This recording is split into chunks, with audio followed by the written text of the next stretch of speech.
Hey everybody, welcome back to Konversation with me, Rick. And me, Naeem. And this is Skip. Skip. That's it. That's all it is. That's literally all the information Kind we of got like out of Madonna, Beyonce, Drake. One name, Skip. it. Spider-Man. Yeah. Again, remember, folks, we are here at the gathering in Reno, Nevada. Bruce Hanshu's gathering. And he was kind enough to allow us to be here again this year. So, Yeah. what a swell guy he is. Yeah, we haven't gotten kicked down so far. Folks, the fascinating thing about this gentleman that we have right here sitting next to us, he was a student of Ed Parker. And let's go with that. Tell us about that. How did you get there? And You just kind of heard that story a little bit. I studied with one of Mr. Parker's students, and I was a purple belt, and I was kind of on my own all the time. So I went to a tournament that was called the Seattle Open, and that was run by Steve Armstrong. He was the head of Issue Group, and he used to be the PA announcer for Mr. Parker's tournament at the Internationals all the time. Okay. And so they were really close friends, and then Mr. Armstrong, got in I believe it was a car accident, and he had a brain injury. Holy. So Mr. Parker and Tom Keller, who was his top-ranking student, came up there to help run the tournament. Well, basically, Tom ran the tournament. Mr. Parker did.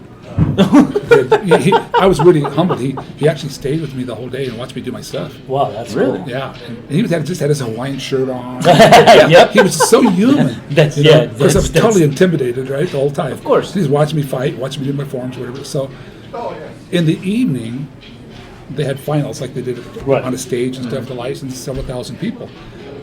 God, believe it or not, Mr. Parker was my referee for the finals and finals. Was he still wearing the Hawaiian shirt? No, he had.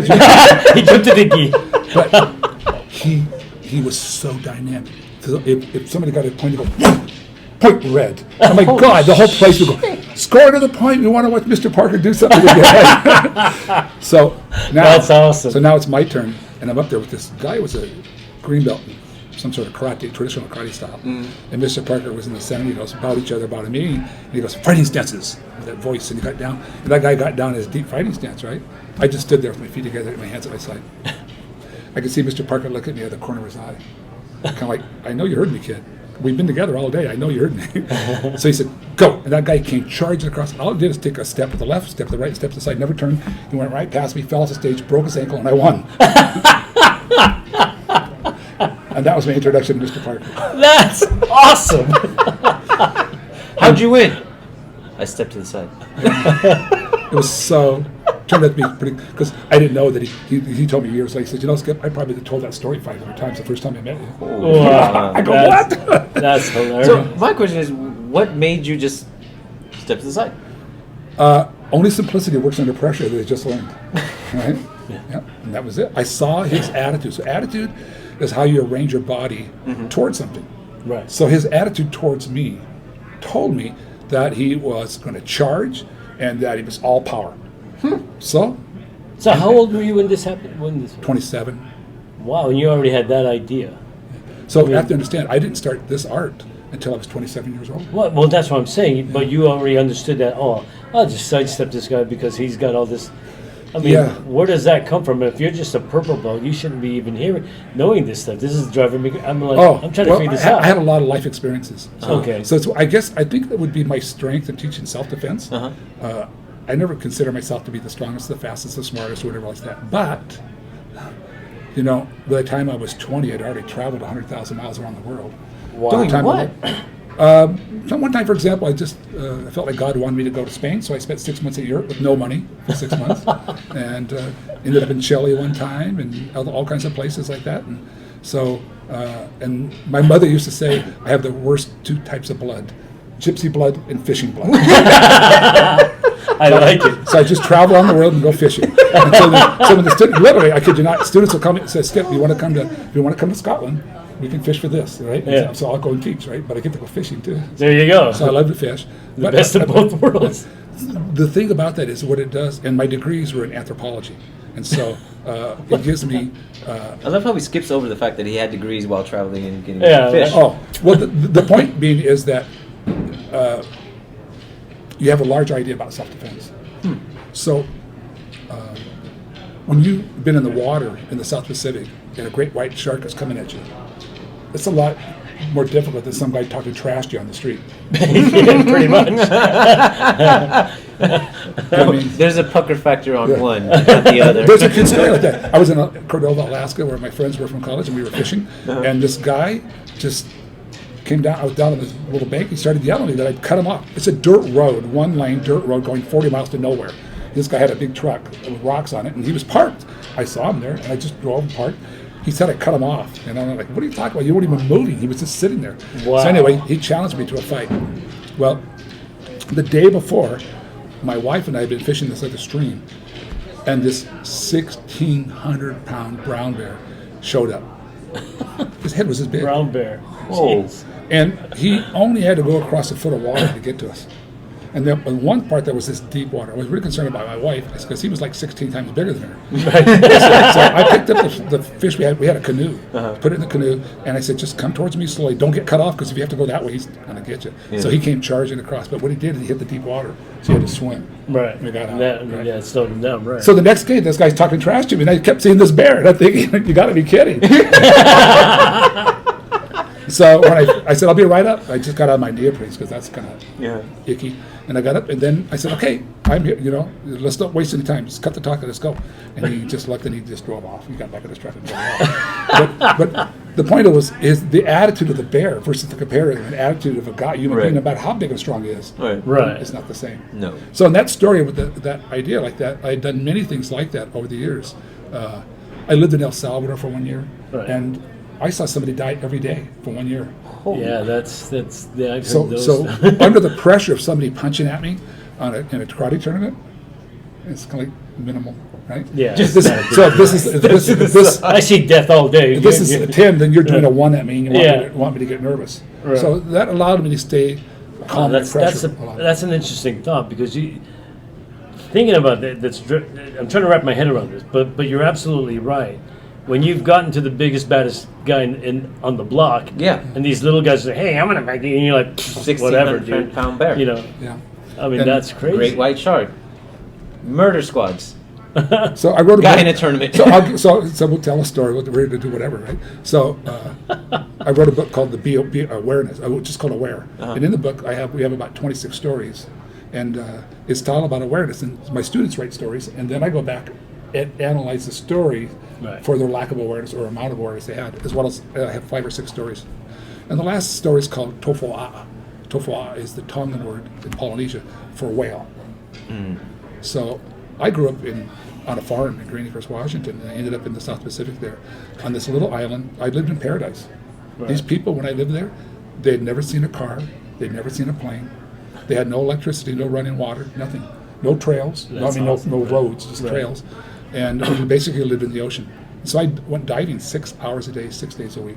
Wow. And so I just saw everything. Wow. Like Jacques Cousteau in person, you know, it's just like everything's right there in front of you. That's cool.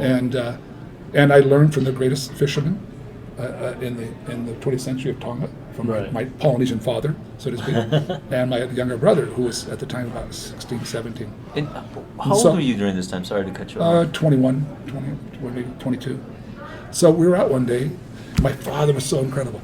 He could take a 16-foot wooden boat with a rope that big. Right. He had no fins, no mast. And he would just And he made his own little goggles out of some glass like that with rubber, and he could pull a boat with his arm 6 hours through the open ocean just swimming like that. 6 Wow. hours. And then we'd catch the fish and put him in there. Can you imagine the strength of that man? Oh, yeah. he was so incredible. Just that one arm. Just doing it. Oh, yeah. Yeah. He was rock Can't hard. skip left arm day. Right. Nope. And so anyway, this particular day, we were swimming. We had our big spear gun. So on our big spear gun, you take a 90-foot piece of nylon rope and tie it onto the butt. So if you're out there swimming, you see a fish, you dive down to maybe 40 feet, shoot it, and you go back up to the surface, you still got 50 feet, you can get your air, Right. and then pull the fish in. Pull the fish up. Right. You don't always do that when the fish is too big, like a big shark or something. So Right. anyway, we're swimming, and all of a sudden, I look to my left, and a house swam right between us. It was a whale. Wow. It turned out to be a sperm whale. That's crazy. And I stuck my head out of the water. My little brother, Sione, his name, John in Tongan, he goes, "Shoot him!" And I did. Oh. And I did. And he did too. And he took off. This whale took off. 'Cause he felt the pain, right? Right. You're not killing him with that. But he ran. And remember the old you see the old things in New England, what do you call it, the Nantucket sleigh ride, where they harpoon a whale that died on the boat, they pull him through the water. That was us without a boat.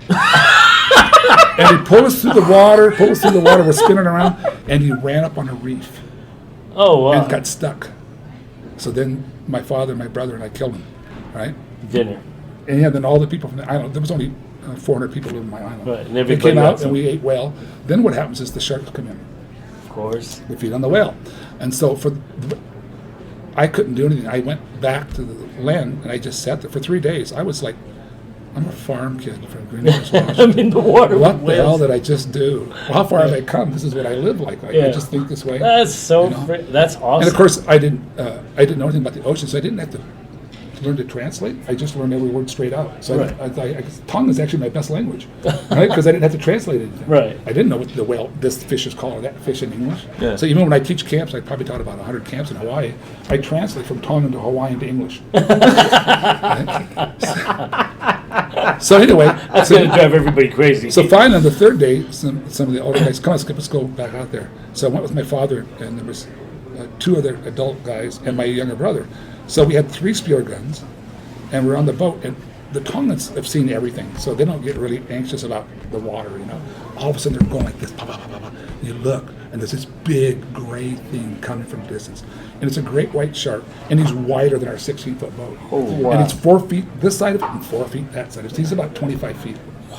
Right, and That's so crazy. we pulled the boat right up against the whale because you don't want him to get between. He'd thrash the boat and be in the water with him, right? But these guys are insane. They're fishermen, right?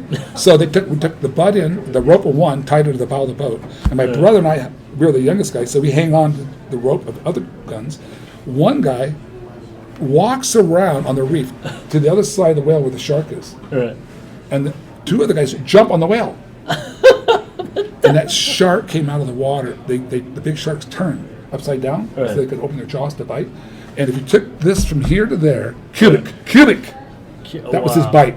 That was Jesus Christ. Yeah. So and so he then, but the 3 guys all had their spear guns this far away. Right. And Shot him at point blank range, like that, and he just took off. He's got 3 spears in his head. And The boat is going. Now we're doing the Nantucket sleigh ride again. And after about a quarter mile, he jerked and pulled me and my brother in the water. Wow. And the boat kept going. And then the boat stopped. He circled back around and bit through all 3 lines. Now, we're a quarter mile from the whale, and a quarter mile from the boat. And my Polynesian father, Punai was his name, is young. Get the boat! My God. Forget everything else, but get the boat. God, That was the most scared I've ever been in my life. And I can imagine. You know, my students actually have, just true, my students have a little card on the wall. Yeah. It says, now it says 1,177 times. That's the number of times I've escaped death. Wow. That was one of them. Awesome. And that was the scariest. I mean, I've been kidnapped by the Mexican police and everything else, but nothing was as scary as that. Wait. What about this kidnapping? What the hell is that? No, so what I want to when I tell the stories like that, because Mr. Parker was a pretty good storyteller. The thing about the stories is what I'm trying to say is in terms of teaching self-defense, I believe that's what I have to offer. Not only the simplicity of what I do, because only simplicity works under pressure. Right. And so because of all the pressure situations I've been in, I had to keep reaching towards simplicity. Right? Of course, and in the last class that they were learning, that kind of stuff like that, right? And so when you had to make these decisions so quickly, so I figured out that I could make a decision in 1/100th of a second. Right. That's how fast we think, which is 3 times faster than you can blink your eye. Yeah, that's right. So that gives me 99/100ths of a second to hit you 4 or 5 times, 6 times, 7 times, right? Whatever. And it's easier because he broke it down to a math question. That's millisecond. But that's really how we think. Right. You know what I mean? And so I Right. train my students to think that way, and we're problem solvers. So I teach them to solve problems extemporaneously all the time. Wow. Right? And so I even from like that idea. day one, that's what they were kind of learning about in the last class. Is how to I do drop that. you as my instructor. I'm You're gonna go going under there, him. bastard. So Can I come? you sure can. I want to join you. Well, that definition came up. Mr. Parker used to use the word spontaneous, and for 35 years he used that word, but it was actually incorrect. So my degrees are in languages and anthropology. Okay. And so I explained to them that spontaneous is really neuromuscular memory. In other words, when you go to whip your arm like that, Right. you don't on the street, you don't think about how to whip it. Right. You've already trained your muscles to whip. To do that, You've right. trained yourself how to kick with the ball of the foot. Right. But you have to choose to kick. Right. And that's what extemporaneous is. And your brain has to tell that Yeah. So, and send that sense. so to I've kept do it so that. simple, I can teach all my students how to do that. Wow. Right? And so that's why they could be extemporaneous right away. My father was a professional football player and a coach, and he used to tell me, Skip, whatever you do in practice is what you do in the game. Right. And Exactly. so I always remember, because I started playing regular baseball with kids that were 12 years old. My oldest brother was a really good pitcher. I was the only kid. I was 5. I was the only kid that could catch him. Right. So by the time I was 12, I played semi-pro baseball with guys that were 25 years old. You're kidding. I had one lesson, one moment that stuck in my mind. You know, I'd be out there playing like second base or whatever like that, and then we'd hit infield, or in between. You pick up the ball and throw it, lob it over to first base, that kind of thing. And then the first game, the guy hit a ball at me, and now I was under pressure. And I just threw that ball, and I went about 10 feet over the first baseman's head. And I just looked at my father, and I could just hear his words. You know, whatever you do in practice is what you'll do in the game. So I lobbed it over there every time in practice. The game came, I couldn't do it. So I never lobbed a ball ever again in practice. Wow, that's funny. And that idea just stuck with me. You know, and that's something that you hear in a lot of classes. You know, if you train the way you fight, you're going to fight the way you train. You know, you hear that all the time. There's a lot of truth to that. So what also helps is we distinguish between training and practice. And so one of the things that I do probably better than most people in the world, if it isn't anything I do, people know me for, is defining things. Right. I define everything. Right? And when I define it, it has to be 100% true forever. So what we say is we train on the mat, but we Right. practice in our daily life. Exactly. Okay. So the bad guy, he thinks he can beat you because you're a karate guy who goes to karate class maybe twice a week and train for an hour and a half or something like that, right? But we can only train so many hours a day, Correct. Yes. but we can practice 24 hours. So a doctor goes to medical school and he trains to become a doctor. Then he has a medical practice, doesn't he? Yeah. And the that's lawyer goes to basically- law school and trains to become a lawyer, and then he has a legal practice. We go and we have a Kempo practice, Right. the arthritic practice. So we practice it 24 hours a day. That's why my students can use it. They're using the same logic all the time.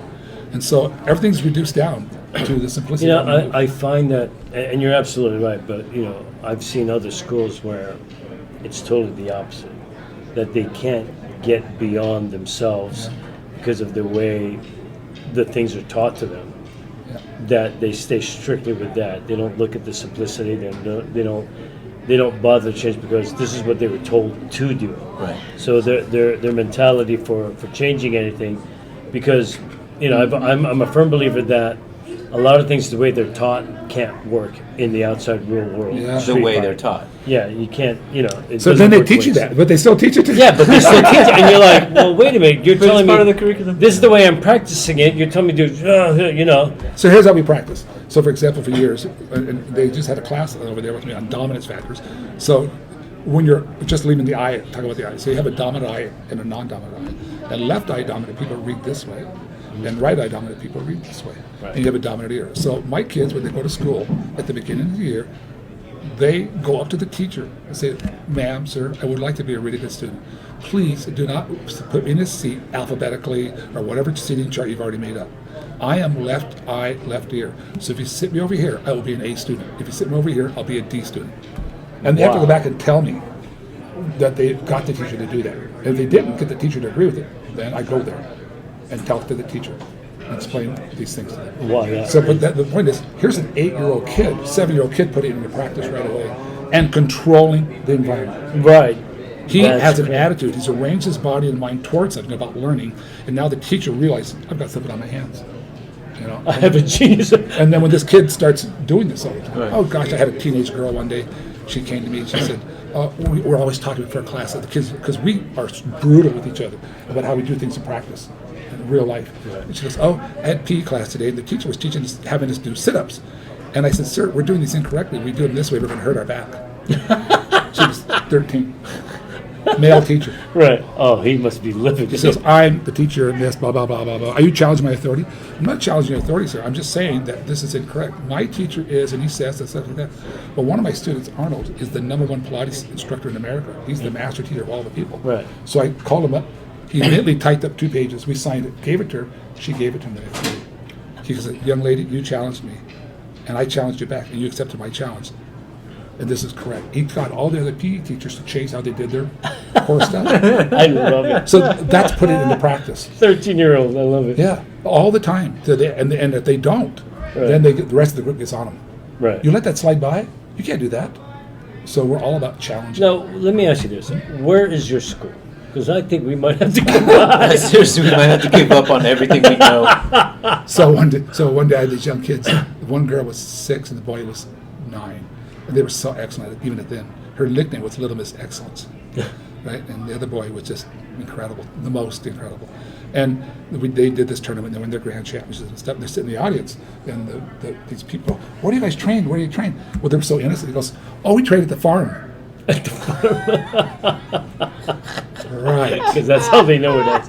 That's how they know it. We train at the farm. Yeah. Right? So I have a farm I grew up on. That's where we train.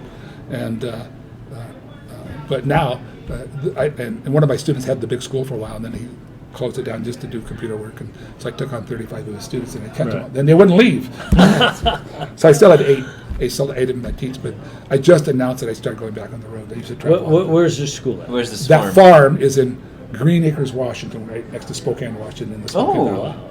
So, but I live in Montana, so about an hour and a half from there. Okay. Okay. That's not too bad. So I live in a very small town called DeBorgia. There's only 50 people in the town. Yeah. It's actually 85 miles to the grocery store. Wow. Are you the mayor? No, It's like, no. Because he's treasurer. the treasurer. I could talk about DeBorgia as much as Tonga all day long. It's so fun because it's a unique group of people. And there's only 50 of you, so yeah. Well, the reason it's historic is only 50 people is every time a woman would get pregnant, some guy would leave town. Do the math. Yeah, and then one of my old-time friends says, yeah, the one time we had this woman, she had twins. So 2 guys left town. Jeez. Dude, I don't know what any part of this story I'm believing now at this point, because he's just like, Well, my old friend, he was a storyteller. He made his life teaching travelogues all around, right? And he said, just remember, all my stories are true. Just some are truer than others. The point is, when I live where I live,